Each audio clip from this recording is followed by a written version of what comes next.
አስተምሮቶች የተለያዩ ነገራቶች አሉ። ቀደምት የሚሻሩ ነገራቶች ይኖራሉ። ሙሉ በሙሉ መጽሐፍቶቹ ልክ የፊተኛው ኪዳንና የኋለኛው ኪዳን ብለን የምናነሳቸው ነገራቶች አሉ። የፊተኛውና የኋለኛው ኪዳን ብለን ስናነሳ ምንድነው ከተባለ የዕብራውያን ጸሐፊ እኮ ጽፎልህ የለን ፊተኛው ኪዳን ነቀፋ ባይኖረው ሁለተኛው ስፍራ ባልፈለገ ነበር።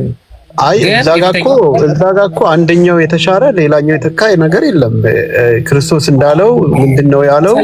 እንደው ምንድነው ቆይ ህጋትን ቆይ አይገናኝም፣ ከዛ ጋር አይገናኝም። ኢየሱስ ክርስቶስ ህግ ማለት ጊዜ ገደብ አለው የሚለው ነገር እስከዚህ ነው የተላከው፣ ኤክስፓየር ዴት አለው የሚል ነገር እንደው ብታሳይ ደስ ይለኛል።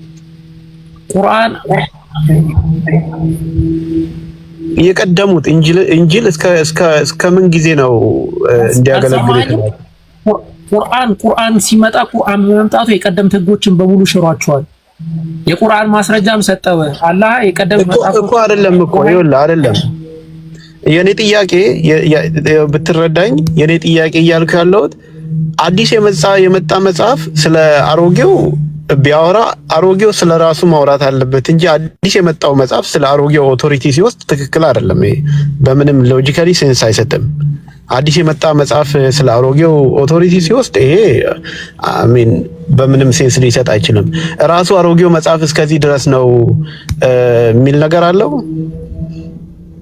የቀደመው መጽሐፍ እስከዚህ ጊዜ ነው ለማገልገል የመጣሁት የሚል ነገር አለ። ጥያቄን ሰምተሃል?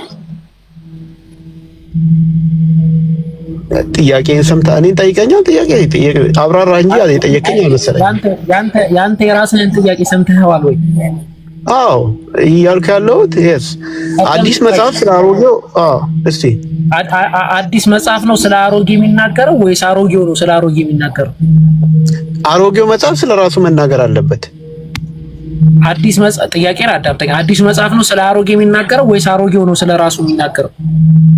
አሮጌው መጽሐፍ አዲሱ መጽሐፍ አሮጌው እስከዚህ ጊዜ ነው የመጣው የሚል ነገር ሊሰጥ አይችልም፣ አይገባምም። ጥያቄን አዳምጠኝ። አዲሱ መጽሐፍ ስለ አሮጌው ነው የሚናገረው ወይስ አሮጌው ነው ስለ አሮጌ የሚናገረው? ስለ አሮጌው ይዘት ሊያወራ ይችላል አዲሱ መጽሐፍ። አሮጌው መጽሐፍ ግን ስለ ራሱ ያወራል።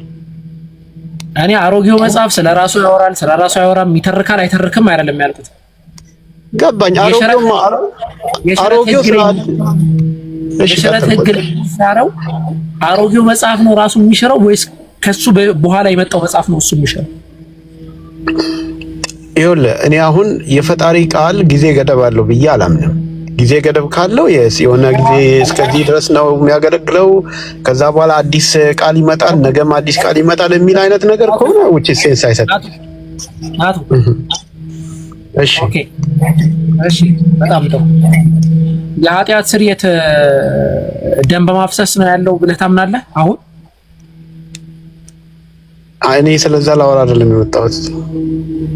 በዛ ታምናለህ ወይስ አታምንም?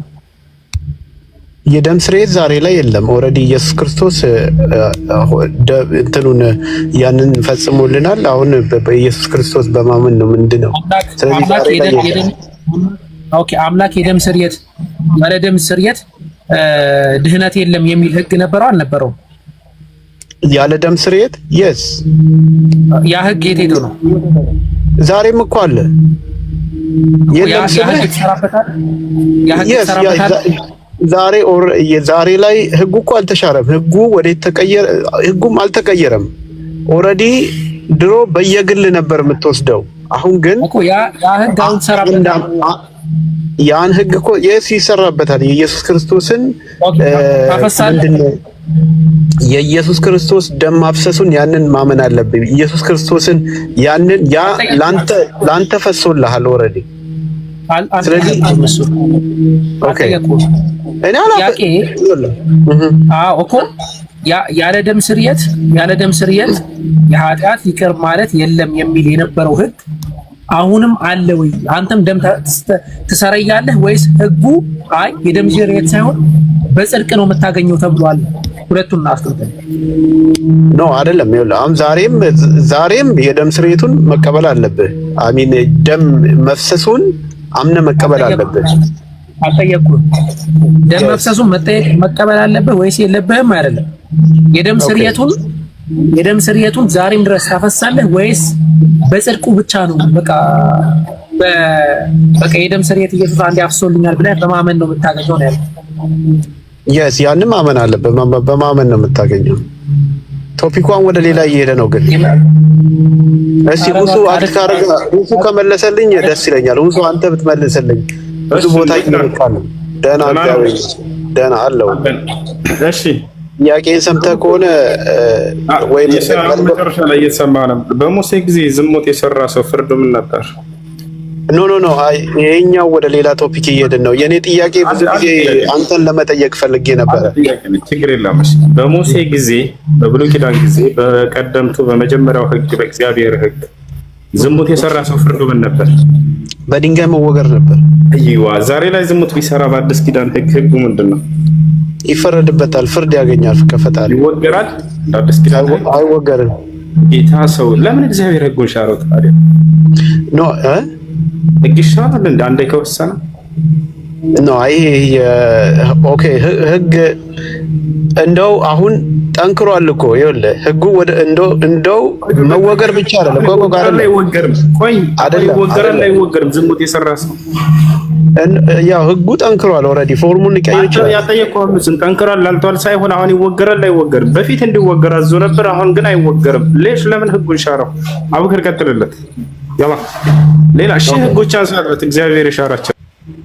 ስለዚህ ደሆል መጽሐፉን ቀይሮ አዲስ መጽሐፍ ያመጣል። እናቱን የተሳደበ ይገደል ይላል። ደሆል መጽሐፉን ይቀይራል እያልኩ አንድ እግዚአብሔር ሕግ የሻራቸውን አንሳለት። ሎጂክ ነው አይደል የፈለከው? መልስ አልፈለክም እያልኩ ያለው የመለሰልህ ረጋ ብሎ ቁርአንና ሐዲስን እያነሳ ያናጣጥልህ ሎጂክ ፈለክ አይደል? ኖ አይደለም። ከአንድ ሺህ በላይ ሕግጋቶች እግዚአብሔር ሽሯል። ጥያቄን ቀጥታ ብትመልስልኝ አንተ ብትመልስልኝ ደስ ይለኛል። አንተ ቤት ነው የመጣሁት።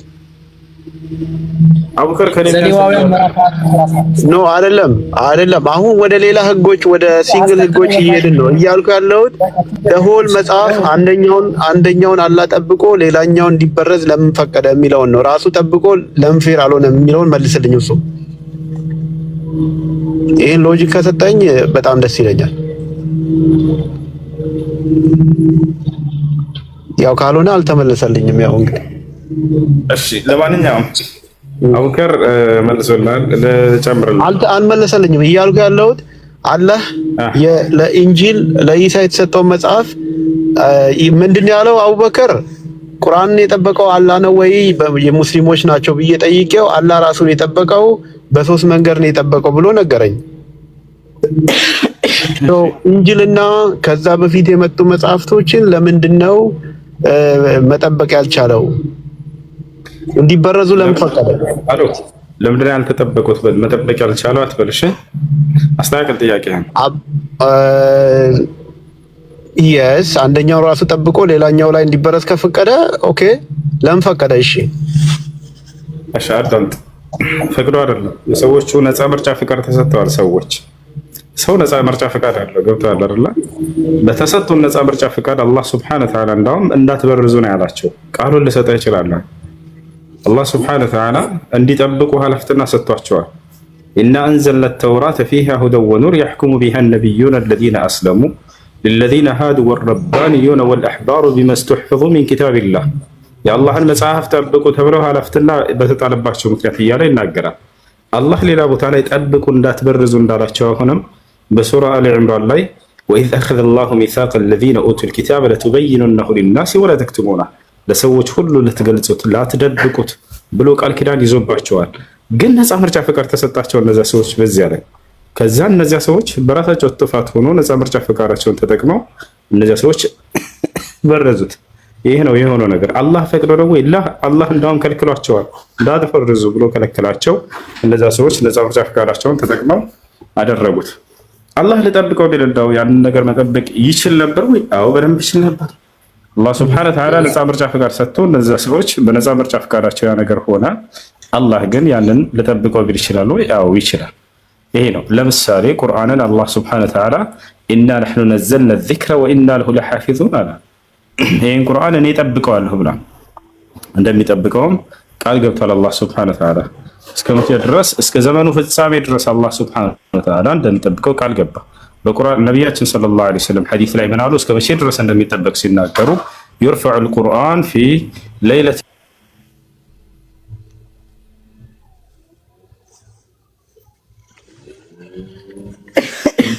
እሺ ይርፈዑል ቁርአን ፊ ለይለቲን ሚነል ለያሊ ዐን ሱዱሪ ናስ።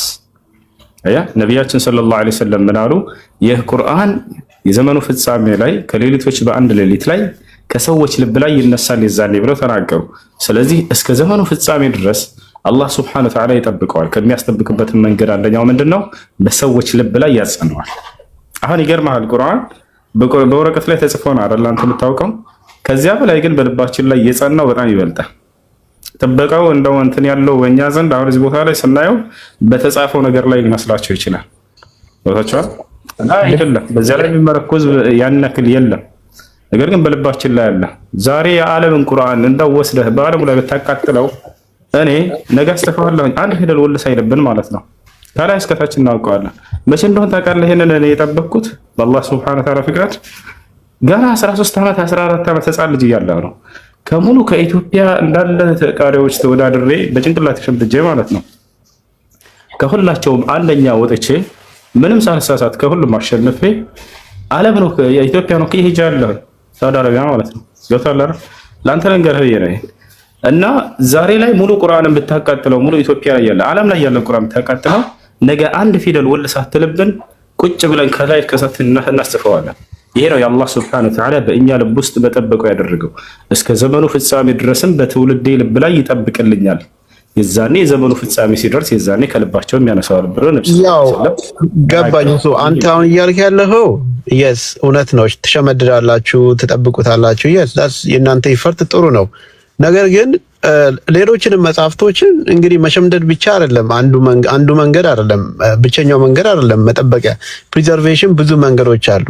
ድሮ በብራና ሲጻፍ ነበር፣ በማይጠፉ በድንጋይ ሲጻፍ ነበር እያለ መጥቷል። በሰዎች ጭንቅላት የተሸመደደው ከትውልድ ትውልድ ይሻገራል ወረቀት ባይኖር የሚለው ነገር እሱ እንኳን ለመቀበል ይከብደኛል በጣም። ምክንያቱም አስር ሰዎችን አሰልፈህ ተመሳሳይ ቃል ብትነግራቸው አስረኛው ሰው የሚናገረው አንደኛው ከተናገረው ጋር አንድ ነው ለማለት ያስቸግራል። እሱ እንትን ነው። ነገር ግን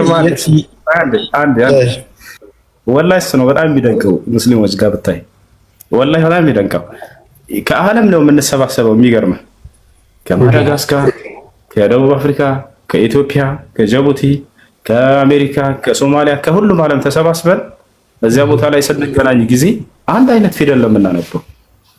አሁን ከነዚህ ከምታያቸው ከታች ካሉ ከሙስሊም ወንድሞቼ የትኛው ክፍል ላይ ነሳ አድርገው ቢጀምሩልኝ እኔ ከዚያ ቦታ ላይ መቀጠልና የት እንዳለ የት እንደሚገኝ ከነ ምዕራፉ ሁሉ አውቃለሁ። በሳሳት እነሱ ያስቆሙኛል ደግሞ በጭንቅላታቸው ማለት ነው። ሰው እቺኛው ብቃት ያንተ ብቃት ነች። አንተ ተረጋጋ። ይሄ ያለው ይሄ ጥበቃ እንትን ያለው ማንጋ ነው ከተባለ ከኛ ከሙስሊሞች ጋር ብቻ ነው። እንዲህ አይነት ጉዳይ መጽሐፍ ለክርስቲያኖች ተአምር ነው። ሙስሊሞች ለክርስቲያኖች ተአምር ናቸው። ለምን ከተባለ የያዙትን መጽሐፍ የሸመደደ የለም። የሸመደደ አለ የሚለኝ ካለ እዚህ ነው ያደንቀዋለሁ። አንተ እንደው ለምሳሌ ሸምድዳ ብሉይ ኪዳንን 81 መጽሐፍ ነው። እንደው ይኸውልህ ቁርአን አንድ መጽሐፍ ነች። ይሄኛው ችግር የለው አንድ ገጽ ሸምድዳ አንዲት ገጽ ዮሐንስ ወንጌል የመጀመሪያው በመጀመሪያ ቃል ነበር የሚለውን እስከ መጨረሻ አንድ አንቀጽ ነው። አይጠበቅብንም። የለም አትችልም። የለም ነው አይደለም። አይደለም አስፈላጊ አይደለም። ዝም ብሎ ድካም ነው። ስለዚህ መጽሐፍ ቅዱስ ብሉይ ኪዳንም አዲስ ኪዳንም ቢቀጠል እንደ አንድ ፊደል ውል ሳይልበት ያንን በጭንቅላቱ የሚያስጽፍ ታገኛለህ። ይሄ አሁን ፕሪሚቲቭ አስተሳሰብ ነው ሲጀመር። የለም የምሬን ነው። ሙስሊሞች ጊዜው ጥበቃ እንዴት እንደሆነ ይኸው በተግባር እያሳያል። ሙስሊሞች ግን ጥበቃ አይደለም ነው እሱ ቢቃጠል ቆይ እንዴት ተረጋጋ ጠልቃ ትግባ የዓለም ቁርአን ቢቃጠል ወላሂ ጠዋት ቁጭ ብለን አንድ ፊደል ውል ሳትልብን እንጽፈዋለን። ይሄን ማረጋግጠው መቼ እንደሆነ ታውቃለህ? እሱ ይሄን ማረጋግጠው መቼ መሰለ? ይሄ ማረጋግጠው ከዓለም እውነትም የሙሉ ወረቀቱ ቁርአን የተጻፈበት ወረቀት በሙሉ ጠፍቶ ከዛ ሙስሊሞች እንደ አዲስ ይጻፉ ሲባል ያኔ የሚመጣውን አይተ ኤክስፐሪመንት ሊሆን የሚችለው ያ ነው። ያኔ እኔ አሁን ላረጋግጥልህ ሰሜን አፍሪካ ያለ ማሌዥያ ያለው ሰውዬ ሁለቱ ያመጡት ወረቀት ተመሳሳይ ከሆነ እኔ ላረጋግጥልህ እሱን አሁን አይነህ እያየ ማለት ነው። እኔ ጋር አሁን ቁርአን የለም ከፊቴ። እዚህ ያሉ ሙስሊሞች በየተራ ከፈለጉበት ቦታ አንስተው ይጠይቁኝ የት እንደሚገኙ ከነ ቦታ ሁሉ ልንገራቸው። ምን ትላለህ? አሃ እኮ እሱ አንዱ አንተ ነህ። ሁላቸውም ይኸውልህ አንተ ኢትዮጵያ ያለህ ነህ። ማሌዥያ ያለው ሰውዬ ጽፎ ያመጣውና አንተ ጽፎ ያመጣው ተመሳሳይ ከሆነ የስ ተመሳሳይ ወረብልካ ባላህ ሱብሃንአላህ አሁን ላይ ልንል አንችልም ሙሱ። ምክንያቱም ኤክስፐሪመንት አላደረግነውም። እንለዋለን እንጂ አላልነውም። ላሳይ ያልኩህ ነው። እዚሁ አቡበከር የፈለገው ቦታ አንስተው የጠየቀኝ የት እንደሚገኝ ነው ከነ ምዕራፉ ንገረህ። ከተሳሳትኩ አቡበከር ያርዱኝ መጠበቁን በተግባር እንደናሳይ። አሁን ወደ ዋናው ነጥብ ስንመለስ ይሄንን አሁን አንተ የምትመካበት ይሄንን ጥበብ ለምንድነው አላህ ለቀደሞቹ መጽሐፍቶች ያልሰጠው የሚለውን ማለት ነው። አይወል ነፃ ምርጫ ፍቃድ ተሰጥቷል እኮ ወገናችን። እነዛ ሰዎች ያንን ሊጠብቁት አልቻሉ። ያልቻሉበትን ምክንያት ልዘርዝርልህ። አሁን በሽምደዳ ችሎታ አላህ አስተዋጽኦ አድርጓል? አሁን በአንተ በሽምደዳ ችሎታ አላህ ኮንትሪቢዩት አድርጓል ወይስ ያንተ ብቃት ነው? እሱ አላህ ሱብሓነሁ ወተዓላ ይሄንን ቁርአን ኖ አንተ አሁን ሁሉንም ቁርአን ክፍሎችን የሸመደድክበት ችሎታ አለ አይደል? ያን ላይ ያንተ የግል ችሎታ ነው ወይስ አላህ ማክሎበታል? እኛ ጥረት እናደርጋለን። በዚያ ላይ አላህ ያግዘናል። ይሄ በሁሉም ላይ ነው። በዛኛዎች ያላገዛቸው እነዚያ ጥረት ሊያደርጉም አልቻሉም። ምክንያቱም ልንገርህ፣ ለምን አታዳምጥም? ምክንያቱም ልንገርህ። እሺ፣ በደንብ አስተውላቸው ከሆነ ያለፉት ትውልዶች በሚነበብ ነገር ላይ ሳይሆን ትኩረታቸው በሚታይ ነገር ላይ ነበር። ነብያትን በጣም ያስቸግሩ ነበር። ነብያት በተላከ ቁጥር የሚታይ ነገር ይፈልጉ ነበር፣ ልክ እንደ ሕፃን ልጅ። ያ እንዳይሸመድዱት ያ ነገር በቃ ደካማ እንዲሆን አደረጋቸው። አይተህ ከሆነ ክርስቶስም ሲመጣ ጊዜ አብረውት ለስንት ጊዜያት ቆይተው አሳየን አብን እያሉ ያስቸግሩት ነበር። የሆነ ነብይ ከመጣ የሚታይ ተአምር ካልሆነ አያሳምናቸው ነበር። ያ እኮ የሰውኛ ባህሪ ነው። አዳምጥ ልንገርህ እኮ ይሄ ነው። ዛሬም እኛም እኮ እንዳይሸመድዱ ያደረጋቸው አዳምጥ። የነብዩ መሐመድ ሰለላሁ ዐለይሂ ወሰለም ሱሐቦች ግን ብታያቸው ታሪካቸውን ተአምር አይሹም ነበረ። አንድ ያመነው አይደለ ነብይነታቸው አረጋግጡ አይደል እስኪ ያሳየን እያሉ በየጊዜው ያስቸግሩም ነበር። ነገር ግን የሚሰጣቸውን ቁርአንና ሐዲስ እያንዳንዱ ቃል ሽምድድ አድርገው ለትውልድ አስተላለፉ። እነዚያስ አብሮት ለዘመናት ኖሮ ፊልጶስ አብረኝን ሁሉ ጊዜ ኑረህ አሁን አሳየኝ ትለኛለህ ካላየሁኝ አለ በቃ። ሙሳን እንደዛ ያስቸግሩት ነበር። በቁርአን ላይ አላህ ሱብሓነሁ ወተዓላ ሲገልጽ ምን ይላል? የስአሉከ አህሉል ኪታቢ አን ቱነዚለ ዐለይሂም ኪታበን ሚነ ሰማ ፈቀድ ሰአሉ ሙሳ አክበረ ሚን ዛሊከ ፈቃሉ አሪና አላህ ጀህራ ወቃሉ ለን ኑእሚነ ለከ ሐታ ነረ አላህ ጀህረተን። ሙሴን ምን አሉት? አላህን በገሃድ እስካላሳየህን ድረስ አናምንም። አብሮ ስንት ጊዜ አስተምሮ የሉም ትምህርቱ ላይ ዲሞራቸው። ታዲያ እነዚህ እንዴት ነው የጠብቁት የሚችሉ? የነብዩ ሰለላሁ ዐለይሂ ወሰለም ከተባለ እኮ ኖርማል ጥያቄ ነው እኮ እሱ ማለት ይሄ ጥፋታቸውንም አያሳየም እንትናቸውንም ይሄ ነው ማሰብ የሚችል ጭንቅላት እንዳላቸው የሚያሳየው። አባቴ